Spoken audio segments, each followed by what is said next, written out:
three tamariki a week in Aotearoa are diagnosed with cancer. One of them's not going to make it.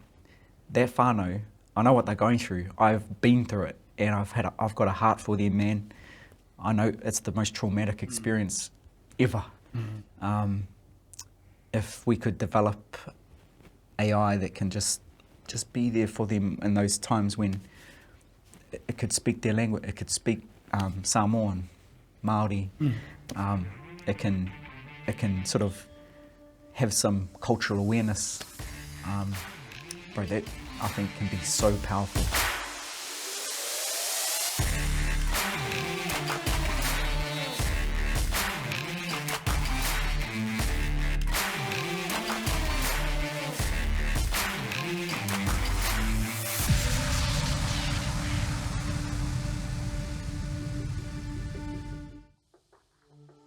This is the story of a man who failed School C 3 times.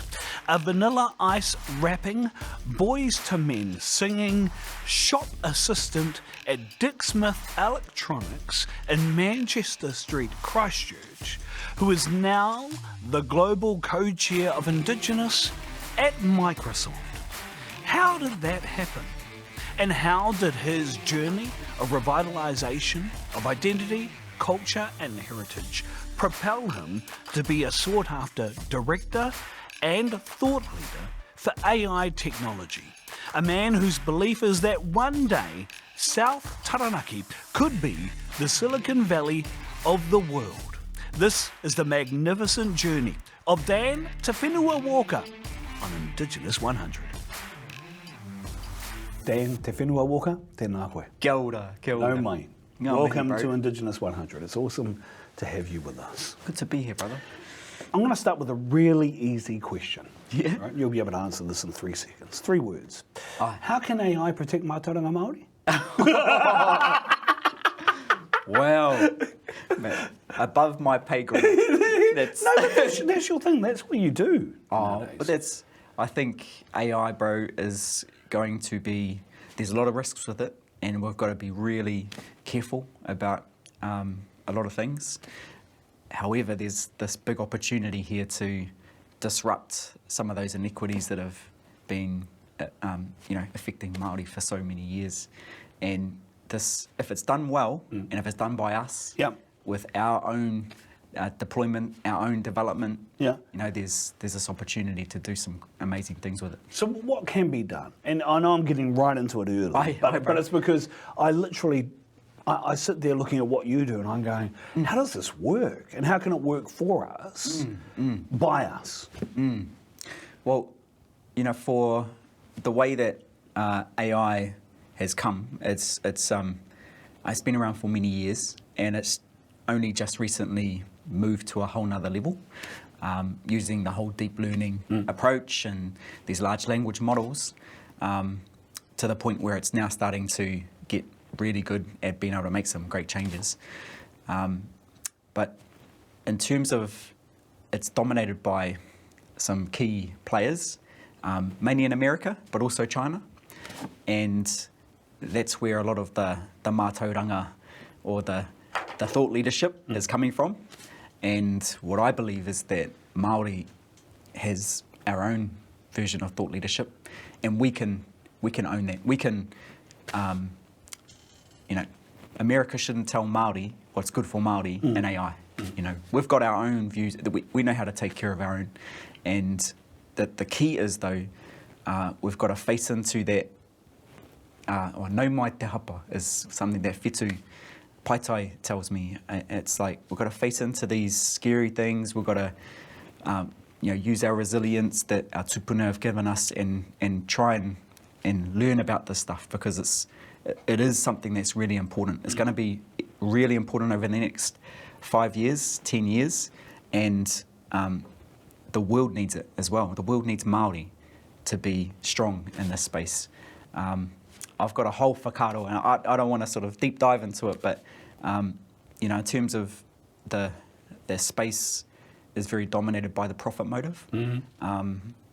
It's very dominated by algorithms that are driven by that profit motive, and Māori have have a different way that we can show. So we can unbundle that profit-orientated approach to technology to create social outcomes for ourselves, whilst also protecting the stuff that makes us, i.e. the Mātauranga Māori bit. Aye. And, Okay, without bring you deep our dive- worldviews Yeah. into this space. And based on our values, and so I know you've developed your own. Aye. Using your nanny as inspiration and motivation with her name. Te rau te huia. Te rau te Aye. huia, with her name on it. Aye. And I know you don't want to deep dive, but tell me, what is that about, and how does it work for you and for your people? Well, for me, bro, I grew up disconnected. Grew up disconnected to my iwi down in Christchurch.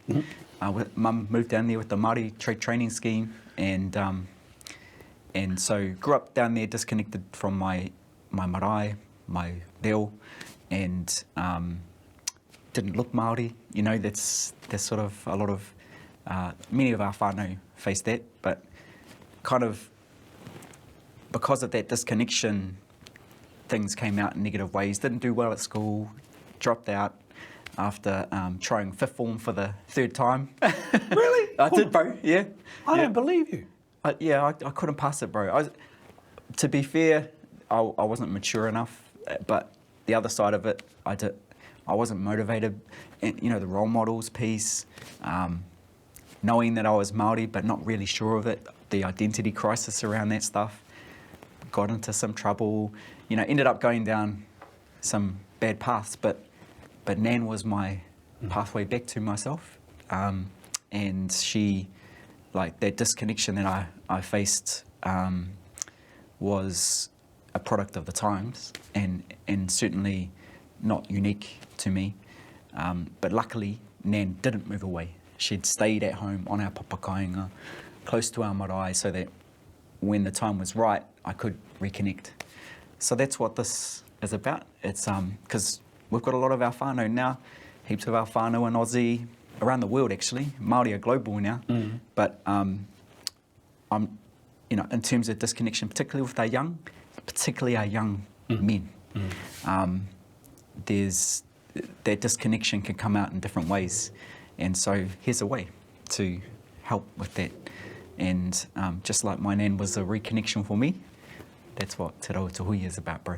Me. But it's also evolved because my middle boy's got dyslexia, and with these models, you can set them up to learn. So he's got this AI that can learn the way he needs to learn, because his issue is processing. He gets overwhelmed with when at school they say, right, we're going to do this. The normal kid would receive that and go, oh yeah, got to do this. He's like, well, what about this and this and this? How does it all fit into the wider picture and stuff? And then before he knows it, he shuts down. So this AI, bro, has helped him in his processing, and we've seen a massive increase in his cognitive ability. Me. And what I did is I took his, because you know you can get those reports, you get like a specialist report. I uploaded that into the back, so it had like a 60-page report that it could use in terms of his learning differences that he has and things that he needs, the way he needs to learn. Uploaded that in, bro, and it reads all of that, and it knows exactly how he needs to be spoken to. And I was looking through the questions, bro. He asked real random questions like, oh, if this is, you know, what's the middle of upside down? And then he goes off on this like real massive tangent, and you're like, I love it. You're like real weird stuff, bro. Yeah. But the way he thinks, Yeah. honestly, he's a genius, bro. Yeah. I think he... I think you have to be a genius to ask what now I think is a really logical question about what the middle of upside down is. I know, bro. Because we would go, oh, well, you know, upside down, you just think about the upside down, but you don't think about everything else. No, exactly. You don't even think about the outside, but you just go, oh, well, Yeah, upside down. it's is like upside down's that. Yeah. But you don't sort of think about... Yeah. Yeah. Oh, like... so, just that alone, bro, 1 in 4 tamariki in Aotearoa will struggle with dyslexia. Different forms of it. It's because it's a spectrum, eh? Yeah. And I say, well, I know you go through our jails, and particularly with our whānau, Māori, a lot of those would be those learning differences that weren't picked up, and they were put into the naughty kids. Tyler went there, bro. Tyler was put into the naughty kids, but only because he was shy, he was embarrassed. You know, there's wakama around that and stuff. And you know, when I read that report, I cried, bro, because I was like, the stuff that he has to go through compared to what the normal person has to go through, it's like reading Chinese on the board and stuff. So if I can help in that way for him, and then what can we do for others around the space too, man?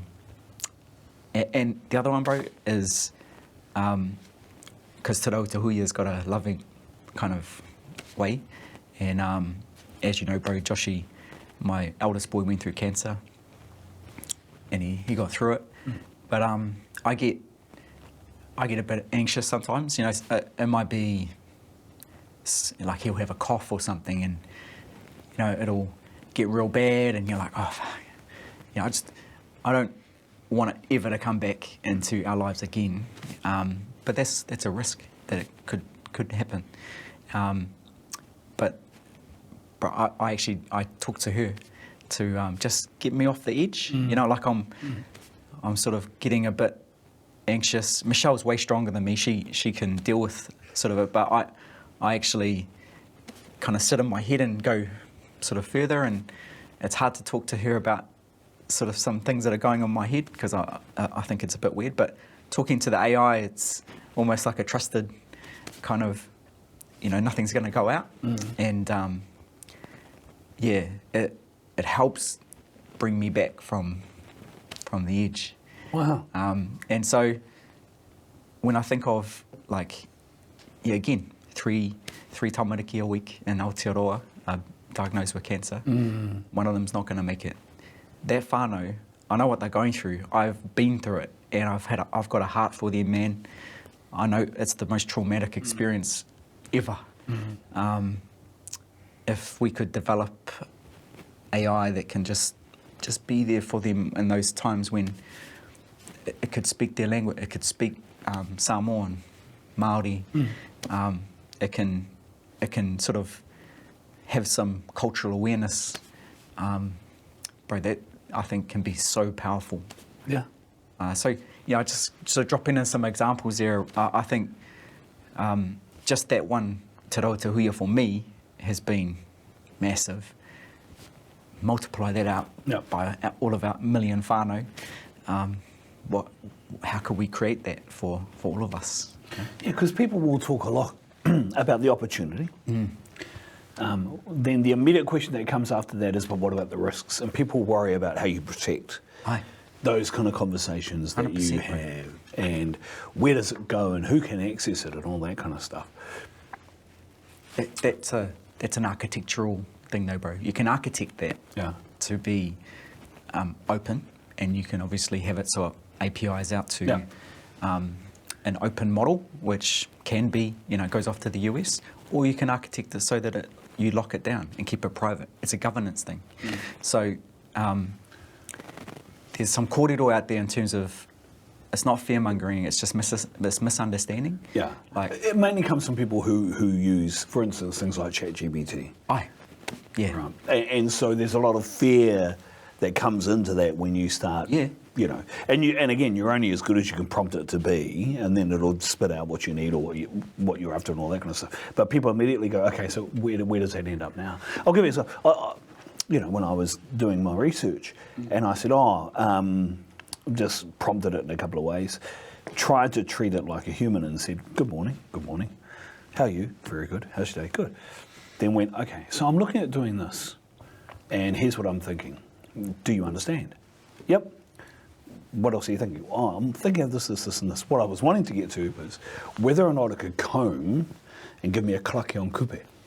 Oh, okay. So I was gearing it up for a conversation. Yeah. And then I went, okay, so this is what a karakia means, incantation, and went, yep, straight away, I've got their definition.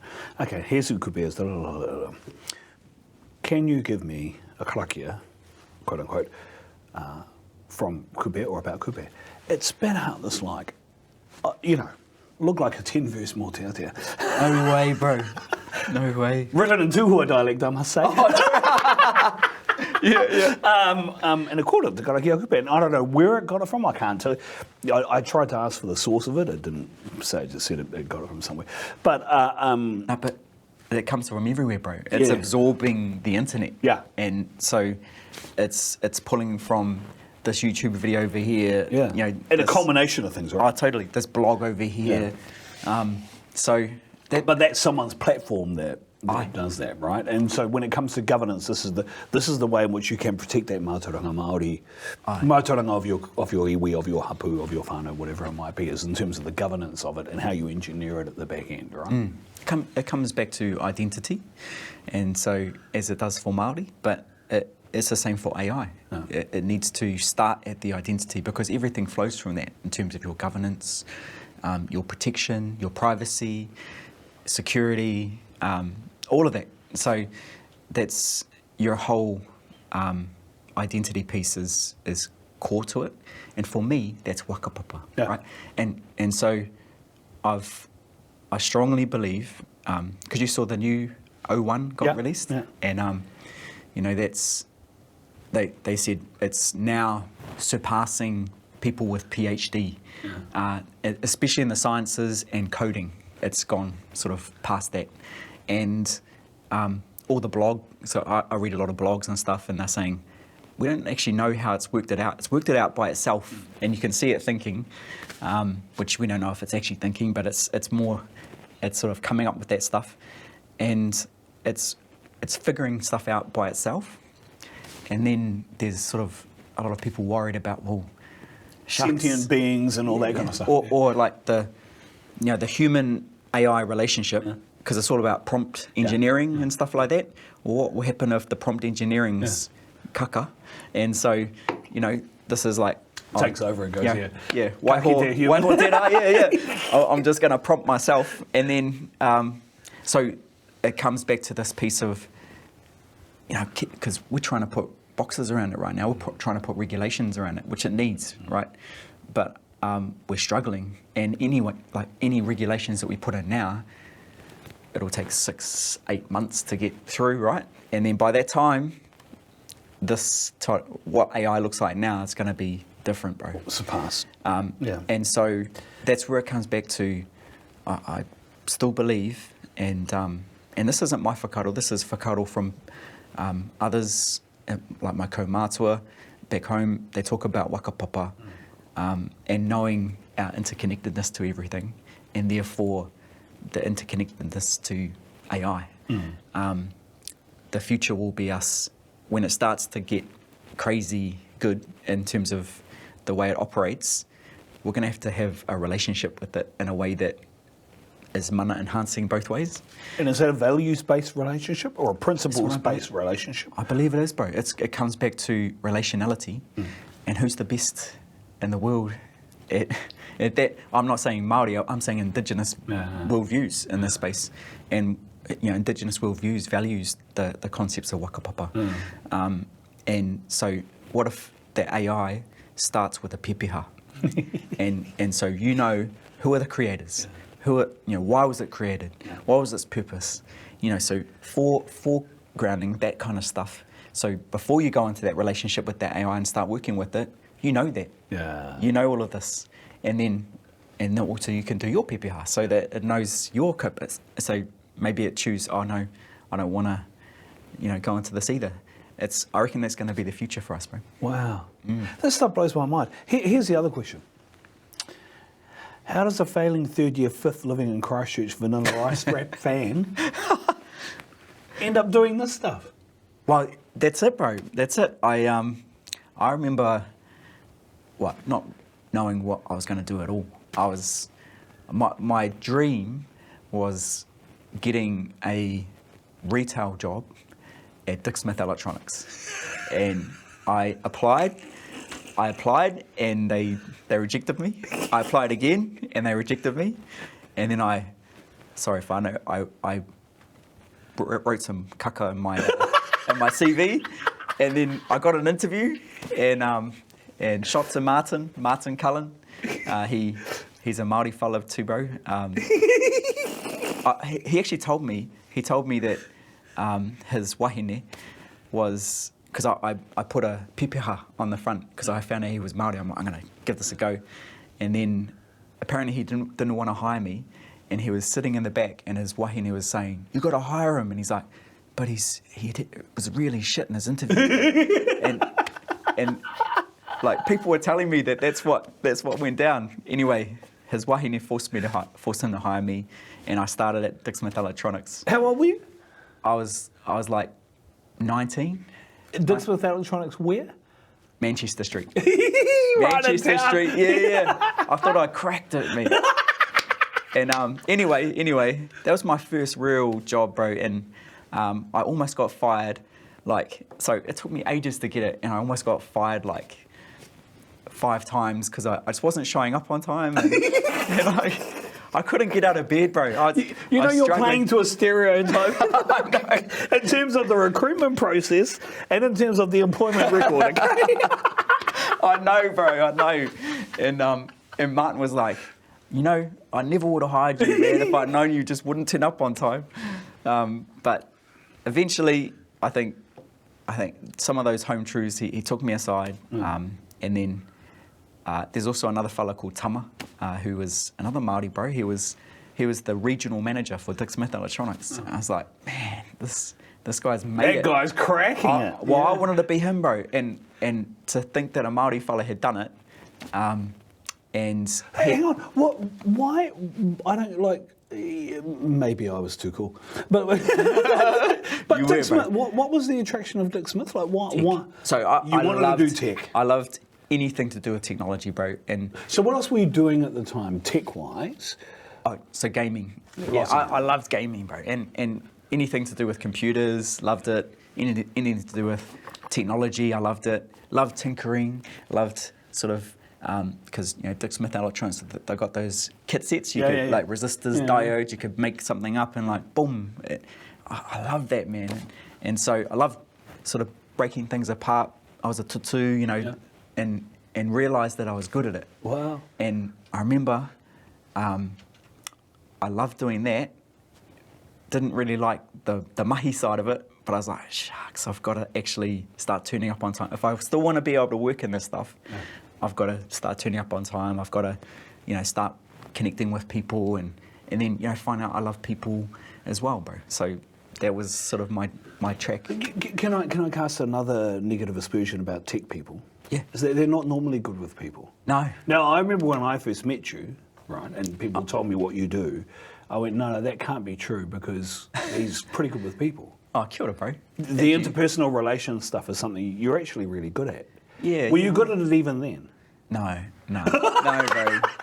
No, I was very. Were you a type, a techie type? No, I wasn't a techie type. I was just.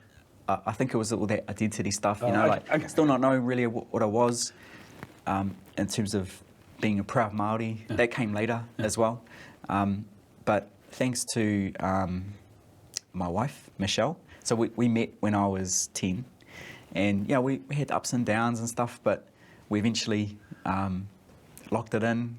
I proposed to her, and then she's been sort of the best personal development program that I've ever had, bro. She's straight up about telling me all my faults. And so she was there when you were a 19-year-old? Toe rag, bro. Yeah, when I was that little hotatu, little crap, fella, she was there. She's seen me at my worst, man. Yeah. In America, they give people purple hearts for those kind of... True, bro. For the bravery and valour shown. She deserves more than that, man. Far out. So, she's done a number on me, man. But to finish the story, because this is interesting, bro. I did not know this. Oh, really? No, well, I heard about it, but not Dick Smith. I mean, I used to walk into Dick Smith and feel the soul wash away from me, Yeah, bro. Yeah, I hear you, man. And maybe Manchester was the cool Dick Smith Electronics shop in New Zealand. It was similar, man. But was this guy Tama, the regional manager, when you decided that's what you wanted to be? Yeah. Oh, he was the regional manager, and he took a punt on me when I said I'm all in. I want to be you, Tama. And he said, right, well, we'll put you on the management training plan, which is something called Ascend at the time, and which is a 12-month program. You learn all the different parts of the business, you get put into different stores, and at the end you run the store for a month and you sort of finish it up. And I did that, and I ran the store for a month, I completed it, and straight away he put me into as a store manager of Colombo Street. Oh yeah. And I was earning 22 grand a year, bro. I was like... What year was this? This was 2001. Yeah, not much. No, not much, bro. But guess, so the day after I got that role, bro, I went out and purchased a $32,000 BMW. I know, bro. It's the dumbest thing. But I felt like I cracked it. Like, I've cracked it. I'm a store manager. I've got it. and so my life is permeated with all of these things with my inferiority complexes, bro. and so, yeah, it took me like 8 years to pay that off. It was so dumb. But I love Betsy the Beamer. I love that car, man. Betsy the Beamer. Betsy the Beamer. So yeah, that tells part of the story. And by the way, I mean, I know you think people were, because there's a lot of people taking punts here. Yeah. Which, I don't know, maybe subconsciously they kind of saw something. Have you thought about that? Well, so I proposed to Michelle at her 21st. Nice plan. Well, it's harder for her to say no when all of our mates are around. But good move, yeah. But get this, I did a colour me bad routine. I want to sex you up. And my bros still say, man, they're like, remember when you made us dance to that bloody song, man? And then we sung in the still of the night. And we're not singers, bro. But I got down on one, and we're lucky that social media didn't exist back then. Because well, as fate would have it, I've got... I'm about to play you at no. No, bro, I'll be gone. I'd have to leave the country. But like, so before that, I had my stag do, and Tama came obviously because he's my mentor, and he said to my dad, Dad was like, oh, one day he's gonna come for your role, and he said, well, no, Dan's like gonna go way past me. Wow. He's gonna go right to the top and further, and Dad came and told me that, and I'm like, what the?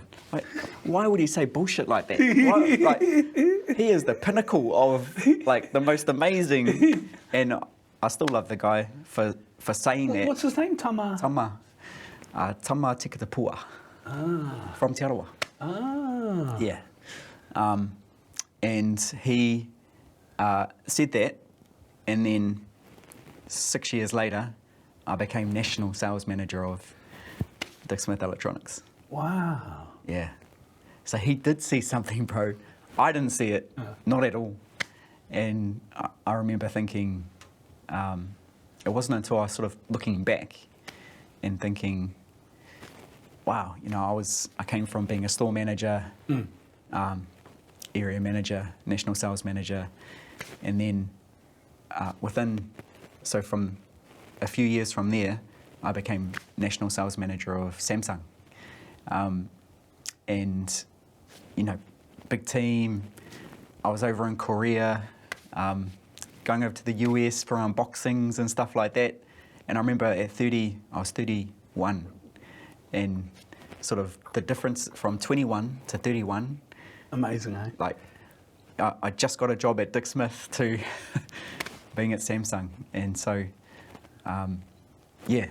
there's a big change, bro. Talk about your cultural journey. Aye, bro. And the reinvigoration of the Dan Walker that we know today, right?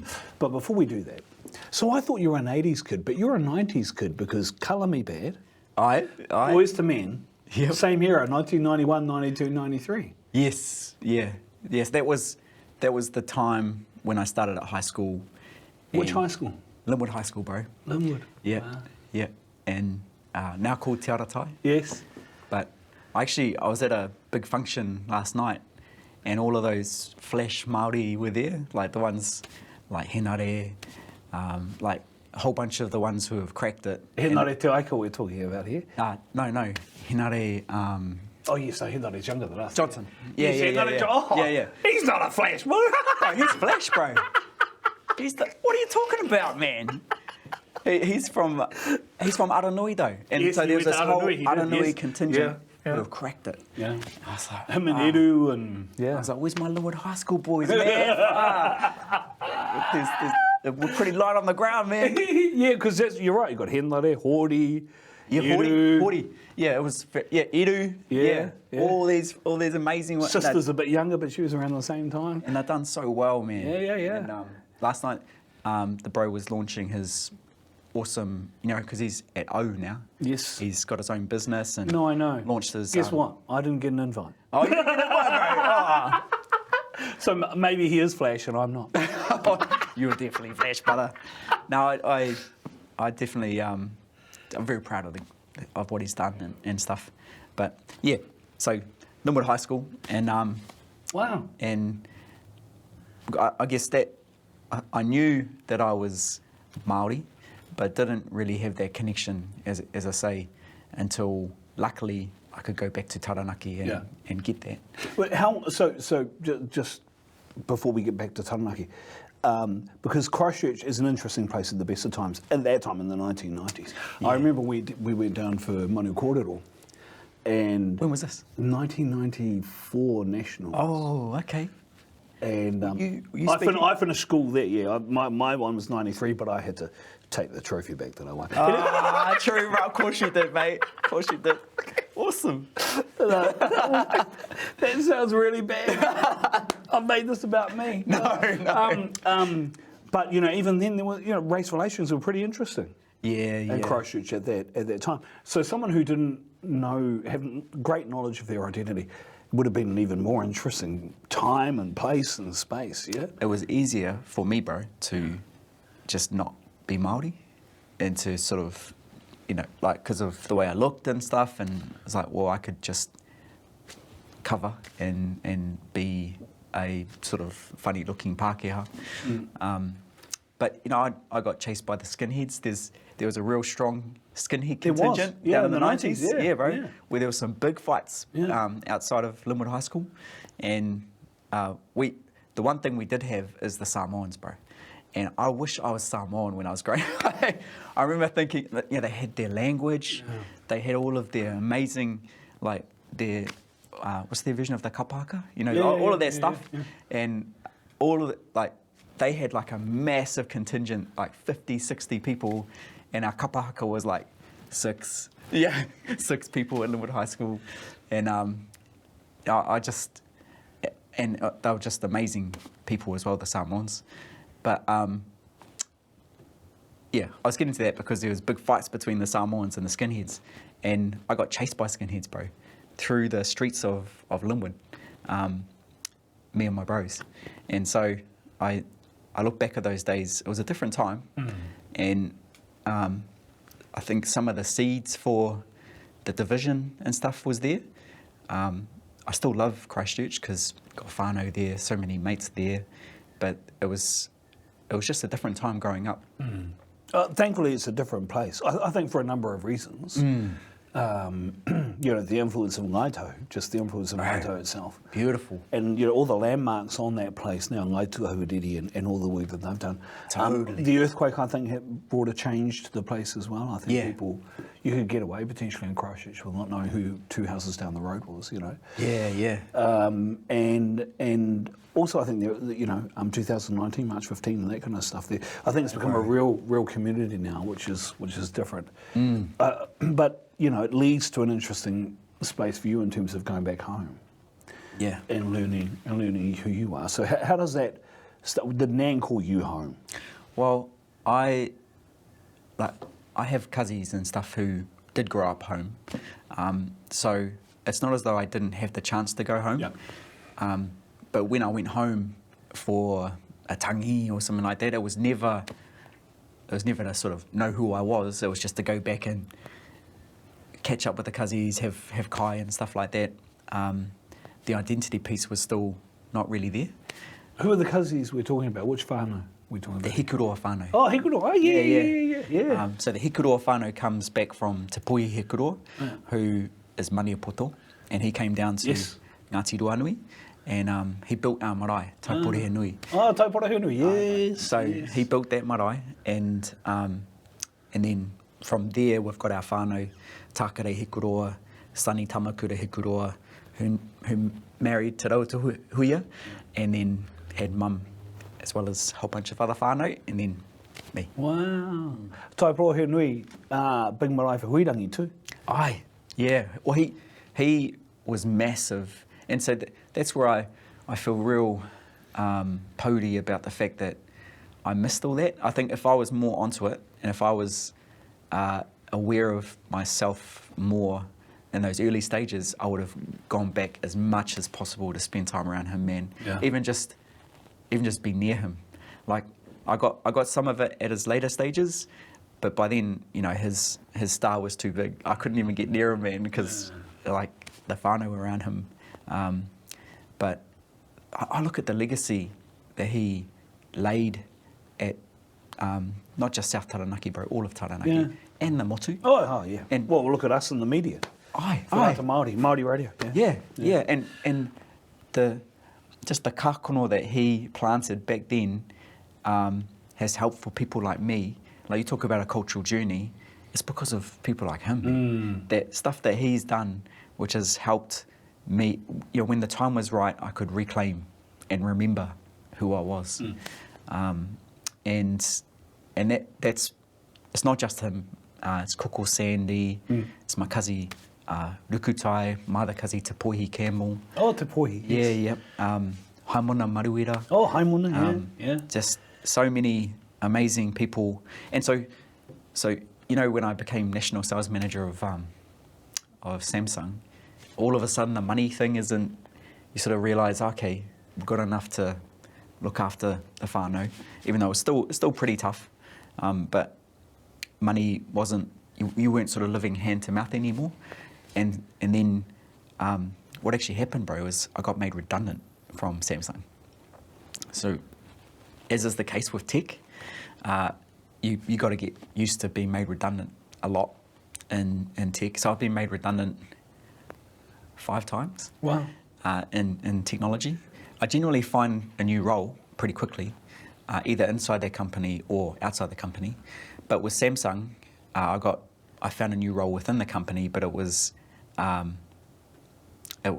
sort of a lesser role.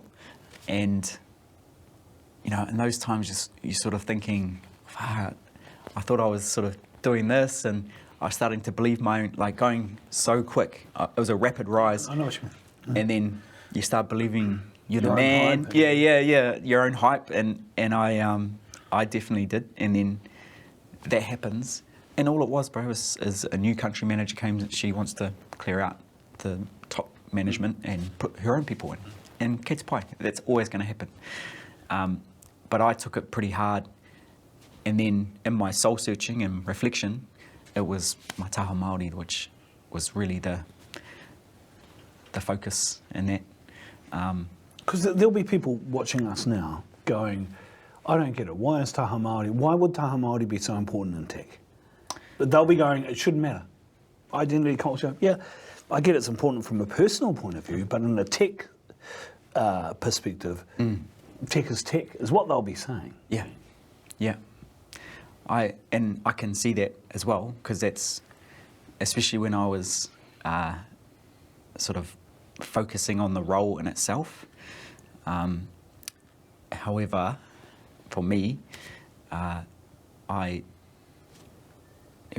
being a boy who sort of looked at Microsoft as sort of a faraway, distant land, while I'm here, I'm going to make damn sure that any of our rangatahi in Aotearoa and around the world know that any tech company, any place, they belong here. We want them in these spaces. And the reason why we want them is because Māori can truly offer something. You know, what I was talking about before about AI and sort of our own worldviews that we can bring to that. There's so many different beautiful whakaaro. I can give lots of different examples of how we can weave culture in. Just yesterday, bro, we had the global head, the VP. She's like second in all of Microsoft. She came to Aotearoa, and we did a pōwhiri for her. And her name's Erin, and she leads all of our Azure business globally. And she had a real touching experience when I did the whole whai kōrero and welcomed her. We always do pōwhiri, bro, for any of our whānau coming into Aotearoa, because we're so small, we want to make an impact when they come. And she was crying, and I didn't know why, but she said, I just lost my uncle just recently, and you know, your kōrero, well, what you said was so touching for me. I come from Canada, you know, our relationship with Indigenous, and she's just started in this role. Wow. And so she said, it just shows me that the right things are supposed to happen at the right times, and I'm supposed to be here and be in front of you. And so that is a truly Māori way of weaving our culture into these spaces. And, you know, everyone gets a pōwhiri, everyone gets that connection when they come to Aotearoa, Microsoft. And I think that's just a small way that we've started to weave our culture in. But it has impacts on people. It has impacts. And it's all about people at the end of it, right? Yeah. And it's bigger than just their title or, you know, we see them. We see through them as well to their tupuna and their lands, where they come from. And we make sure that it's a connection that's deeper than, you know, than just the surface level stuff that, like when they go to Australia, you know, they'll get wheeled in, they get put up onto a stage, and that's their first interaction with people. Yeah. But when they come to Aotearoa, they get a proper hongi and a kai together, we break bread together. So one of the other things I wanted to talk to you about was about governance, because you're not just an employee of Microsoft nowadays. Like you're on Māori Tourism Board, you're actually a professional director. Kia ora, bro. Nowadays. And I've always wondered about the ability to be able to have transferable skill. To take certain skill sets you have and apply them in completely different industries. Although you might argue with me that Māori tourism isn't completely different, because again, it's all about people. Aye. But different set of responsibilities, particularly given the risks and the responsibility for the risks that you have as a professional director. Yes. As a part of these companies. But I've always wondered about the transferability of your skills to be able to give impact or make impact in different businesses that have a different focus. How do you do that, Dan? For me, it comes from the deep understanding that what I've gone through, it's only going to change if we mahi hard in our different spaces to do that. And those board roles are platforms for us to do good for our whānau hapu and iwi. That's how I see it. It's a way that I can give back, I can serve and work for those whānau, but also to work through them to do benefits for our broader whānau. So I truly believe that. I believe it in my soul. And so when I'm coming home and I'm like, I've got to read those board papers. And, you know, I'm like, I think back to some of the kōrero that some of my kaumātua have said. You know, Te Pāhunga? Yes. Yes. Te Pāhunga, I remember him saying he was in the pub and these young Pākehā whānau kids came in and they've got all the money, you know, they come in and they're throwing their money around, and he didn't have any hate for them because their tupuna had made some moves and taken advantage of the opportunities that were available to them. And it's not their fault. And we need to make sure that our kids are getting those opportunities now. and we've got to do everything we can to ensure that those opportunities are available to them, so that in the future we have that opportunity too. So what you're talking about, though, is not just in the present, but also trying to address the inequitable access over a long period of time that we're now starting to address now. So we're potentially generations trying to address the inequities that have existed for a long time, Aye. as well as making sure that that equitable access continues into the future. So how do you do that in a short period of time? How do you condense, how do you even try and address that divide so that hopefully only one generation's going forward, that everyone's got equal access and equitable access to resource and skill and capability and capacity and all those kind of things? Because that's essentially what you're trying to do now, isn't it? It is, bro. And I think I have, and you talked about my cultural journey, and I quickly defer that to people who have laid platforms for me. Yeah. And like Nana, like Huirangi, like so many people back home, who, because of what they've done, it fast-tracked me when I needed it. And I think that's really important, bro, in terms of making sure that, first of all, you show them it can be done. So therefore you show them it can be done, and you be that, you act it, and you live it. Then it comes back to pathways. So you have to develop those pathways wherever you can, in whatever space you can, in whatever platform you can. You've got to do it. You've got to use them to, in the right ways to drive those pathways. And then those pathways are fine, but they're always going to have barriers, bro. So you've got to do whatever you can to smash those barriers out of the way. But see, that's the hard bit. I mean, just even serving on your own marae committee can be hard sometimes. Yeah. Yeah, well, I used to turn up and they go, ko tai mai a Ngāti Tāmaki. And you'll go, hey, I'm just trying to be here to help. Oh, well, if you want to help, move home. All that kind of stuff. So even dealing with that, and that's just in and amongst ourselves. I've got a lot of respect for people. So you're on your iwi board. I've got a lot of respect for the people that go on marae. And my many, hapu. Yeah.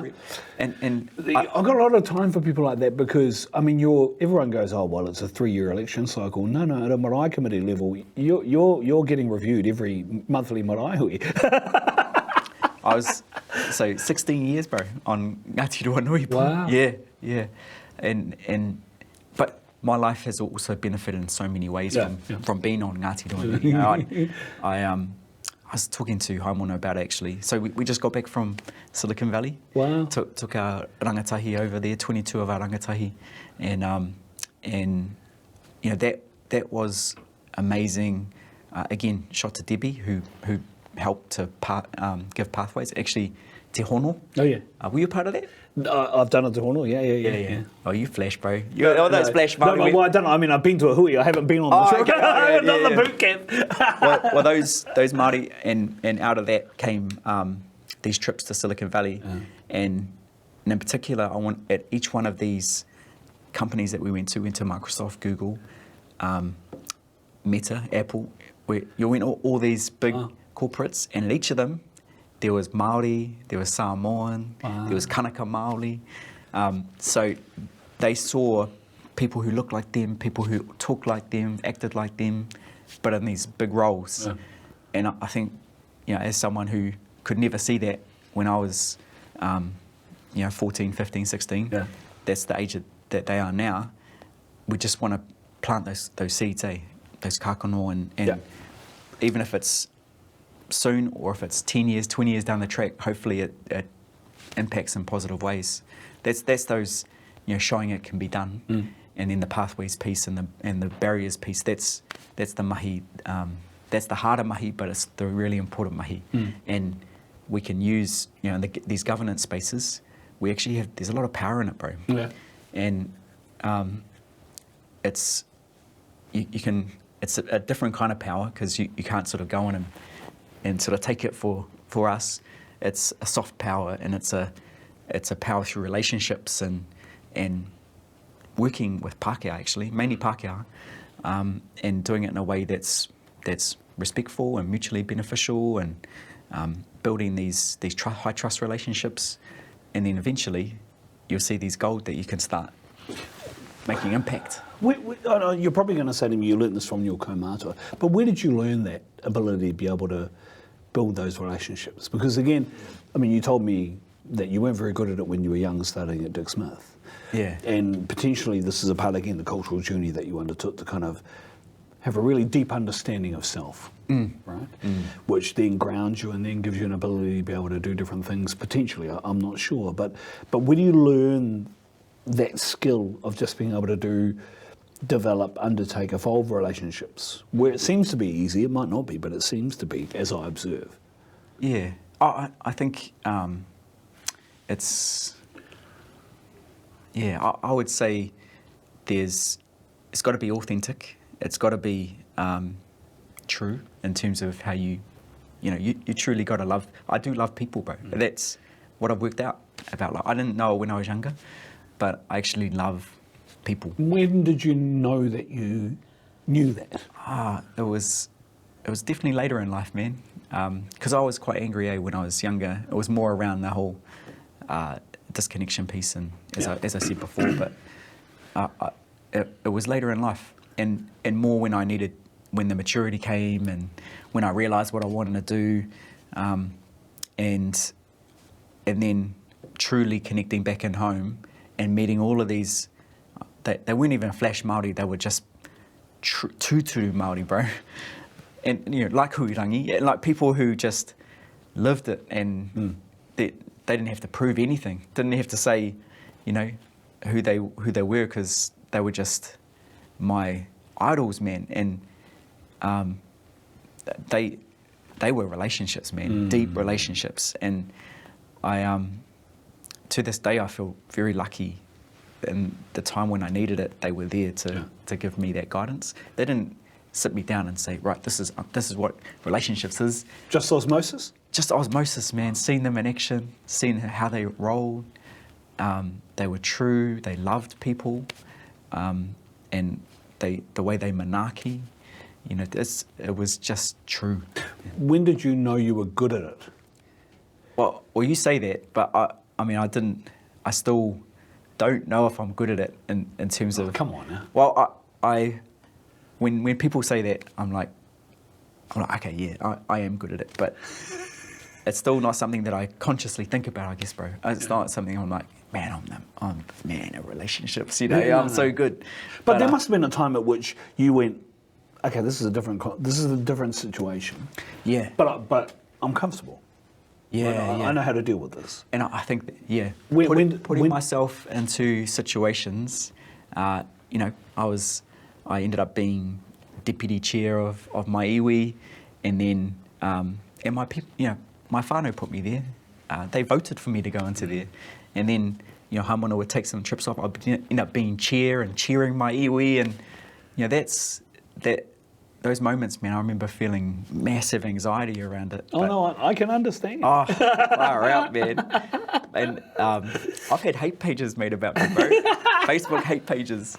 But that has now made me so much stronger in Te Ao Pākehā to be able to, build those relationships. I think, the relationship piece is something that it's definitely a gift from my tupuna, bro. I completely understand what you're saying, because I think if you can handle iwi politics, you can pretty much handle anything. Aye, bro, yeah. And not that I've been too involved, as I say, just at marae committee level, or at one stage I was on the Urupa committee and I was the only living trustee, but anyway. End up having a hui with yourself. Apologies. Oh, no one's here. But so if you can do that, you can pretty much do anything. But yes. I just wanted to pick up on the thing that you said about hate pages and stuff like that, because I've talked to people, Māori leaders, and when they talk about this, they tend to brush it aside as like that's just the way it goes. Yeah. Should that be the way it goes? Are we too accepting of that? Are we too quick to do that to our own, do you think?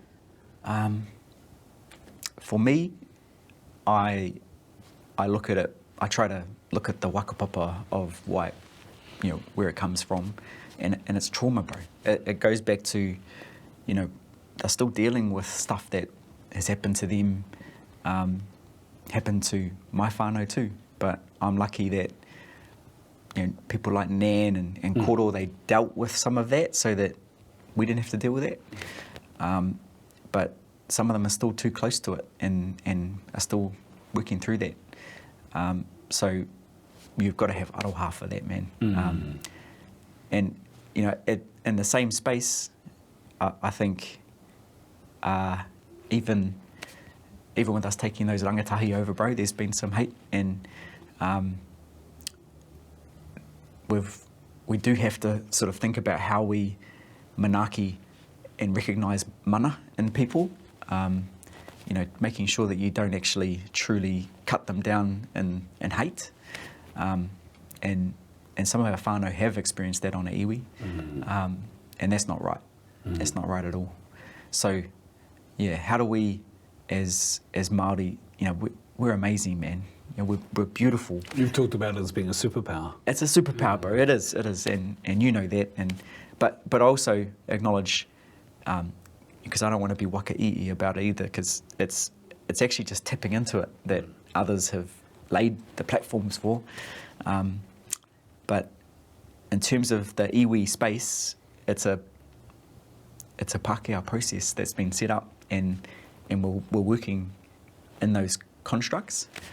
And mana motuaki doesn't come from there, eh? Yeah. It still comes from the marae. Yeah. So making sure that we don't forget that as iwi, as the runanga, we are effectively, we're Crown-created agents that have set something up. It's still a platform. It's still a good platform as well if it's done well. But we've got to acknowledge where the mana comes from. And that's what. And this may be a really weird way of putting this, right? But I've had to think about. We talk about post-settlement governance entities. Going through a settlement process, achieving a settlement, setting up a post-settlement governance entity, and it has a whole bunch of mahi that it has to do. But as you say, the mana for that has to come from somewhere, and eventually it comes from whakapapa and then through marae and hapu and all that kind of thing. Yeah. And it feels like to me that we're on the cusp of something where we're at the dawn of realisation that actually, give it a while, we are going to be too big to fail. And companies like Microsoft could still fail. Yeah. Yeah. The reason why I ask it is just because when you think of it in that way, the world becomes a different place, And I've only thought about it because, when you're talking with people like you and your expertise and skill sets and stuff, and I hear from you the way that you talk about the things that you talk about for the benefit of all people, but also particularly for whānau and hapu and iwi, and I think to myself, man, we're on the cusp of something huge here. Oh, yeah. You know? And when you think of it in that way, it's like going, wow, we could really change the world because of that mana and whakapapa, you can't lose it. Yeah. You know what I mean? Yeah, that's right, eh? Yep. And it came back to me, actually the kuia was there last night, so she got an invite, bro, you didn't. But when I first came up to, it was at a whāraki event or something, and so because Henare was there as well, and at the whāraki stuff, but she's like, oh, you're at Microsoft. 10 years ago, Microsoft came to us and did this mahi at home, and invested in this stuff and set all this stuff up, and then disappeared. And it just reminds me, like, Microsoft's just a point in time. All these big companies are just a point in time, man. But our whānau are going to be there forever. And that is something, through wakapapa, as you say, that is a unique competitive advantage, bro. So Dan, when do you go away and set up Ngāti Ruanui Soft? or Micro Ruanui or Ruanui Micro, whatever it is. Is that the plan? This is what, in South Taranaki, bro, it's, again, we're a beautiful place. But employment is definitely an issue, eh? And we're bringing all these amazing rangatahi to Silicon Valley. They're cracking it. They're doing so well. But if you don't have the opportunity back home, then they're just going to leave. Or they might go down different paths. I'd love to create something home, and something that was digital, something around AI. There's no reason why South Taranaki, bro, can't be the Silicon Valley of Aotearoa or of the world. We don't have to go to America, man. The buzz is cool. Yeah. The buzz is cool, and the inspiration's cool as well, and the whānau, like meeting amazing people. But we can do it at home as well. I still believe that. So the dream is, because with AI, it's very much about data. It's about where the data resides, and Microsoft's done some mahi, so all the big tech companies have to have data residency in Aotearoa. So that box is ticked. But data sovereignty, that's quite a big kaupapa, man. So you're not talking about utility like warehousing or anything like that, right? No, it's bigger than that in terms of sovereignty over your data. Yeah. Where think of maunga taranaki, and maunga taranaki. I can't own. It's like trying to own my grandma. I can't do that, but I can own my relationship to it, that relationality. But maunga taranaki now owns itself, and no one can commercialise maunga taranaki because taranaki owns itself. And I think that's where we're going to get to with data in the future, bro. Wow. So it can weave through these different spaces, just like the Wanganui awa, go through Facebook, go through Google, go through LinkedIn, and wherever it goes, no one can commercialise it because it owns itself. That's the future. And so therefore, when we think about AI, and there's, we talk about colonialism and stuff like that, and we've gone through that stuff, but there's new. That was like the old guard, like Britain and France and Spain. The new colonialism is data colonialism, bro, in terms of the US and China. And we've got to set ourselves up now so that we're ready for that stuff. And we're prepared. So the future is Māori-owned data centres on Māori-owned land. Wow. That's got to be the future, man. Yeah. And it's going to take us some time, man, but there's a good plot. My whānau plot back in South Taranaki. Let's do it. Let's go. The reason why I love the idea is, you may not know, I performed for South Taranaki Māori Club. Actually at Te Matatini in 1994 in Hawaii. No way. Yeah. Really? Haimona and I were in the front row. Oh, true, bro. Yeah. Haimona, me, Tūtiri. Tūtiri. Yeah. Oh, wicked, bro. Yep, Robin Whānau. Who else is it? Kelly Morehu. I'm trying to Kelly Morehu. I'm trying to think of others. Anyway, Andy Maruera. Andy was front row. Yeah. Another rangatira, man. Another amazing homogenine, man. Amazing. Oh, yeah. Pariroa was our hangout. Pariroa, bro. Yeah. And the CAC. Yeah. Cornwall Skip's house down the road. Anyway, we're getting way too insular and something like that. But when you think about it, after the closure of the meatworks there at Pātea, there'd be a massive impact that had on that town. That's what led to Pātea Māori Club. That's world famous, right? Yeah. So, life's an interesting trajectory. Thank you.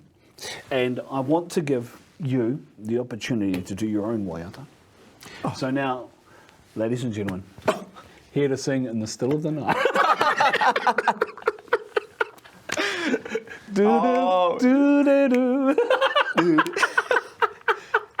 Like, I just want to say that there was a recording, and I was terrible, and no one told me, man. Everyone was like, "Oh, you were really good, Dan." But when I saw the recording, like about 6 months later, and I thought, "Oh my gosh, why didn't someone stop me? Why didn't someone just, Dan, you can't sing. Don't do that." You know why? No one stopped you because love is a many splendid thing. It's the April rose that only grows in the early spring. True that, bro. True that. Hey, and she said yes. Well, there you go. Yeah. I was going to say, I hope she said yes, but of course she did. By the way, what year was that? 2003. This is 10 years past the prime of those songs, you realise. Oh, not for me, bro. Not for me, man. I was still living it. I got because you know Colour Me Bad. Yeah, they're in their Origin. No, Stuzzies. No, what? Yeah, and they had like those coloured suits. Yeah. I bought one of those, bro. I bought a blue coloured suit, and I thought I was the man, and I wore it all around Christchurch, thinking that I was the bomb, and I ticked it up too, bro. and then I bought this black satin shirt, but then I was like, oh, and so I bought 5 of them for all of my mates so that we could roll around town in black satin shirts and these. This is in 2003. No, before that, bro. It was, yeah, but that was sort of where we're leading up to because I thought I was the man. Yeah, and Wait, was Chancery open then? yes, bro. Chancery was open, man. Yeah. But you had to be 21 back then to get in there. Yeah. So I had the fake ID. I was Jedediah. and the guy knew, man, because it was a paper one, right? It was a paper ID, and I paid him $50 to get access to his just a copy of his ID, which cost him like $5 to get. Anyway, I went in and he's like, so what's your name? And I was like, Jedediah. He's like, see you later. Like, oh shit. Was it at Chancery? Yeah. Wow. Yeah, I couldn't get in there, bro. That place freaked me out. Are we still recording? That place freaked me out because there's so many Māoris in there. I couldn't. And they had remember they had a karaoke. Mate, I just wanted to get on that karaoke so bad, man. I wanted to rock that. So did I. But I was, my play wasn't to sing the up-to-date songs. I would sing like, I'm a crooner. Oh, yes, bro, yes. Drifters and, Oh, yes. Yeah, Tom Jones. And... Yeah. No, Pretty Woman. That's another one. I say that Michelle loves it when I do Pretty Woman, but so she rolls her eyes, man. Wild Thing's another one. We need to stop now. Yeah. We need to stop. Singstar. Singstar in the privacy of your own house. E mihi anō. Kia ora, bro. Can I wish you all the best for the rest of the journey? Thank you, bro. Thank you. In the words of kōrero, it sounds like a fantastic voyage. Long may it continue. And to you, bro, and your wahine and your whānau, thank you for all you do, man, and how you lay down so much for us and do a lot for Te Ao Māori. Nothing in comparison to you. Whatever, bro. Kia ora. Kia ora, bro.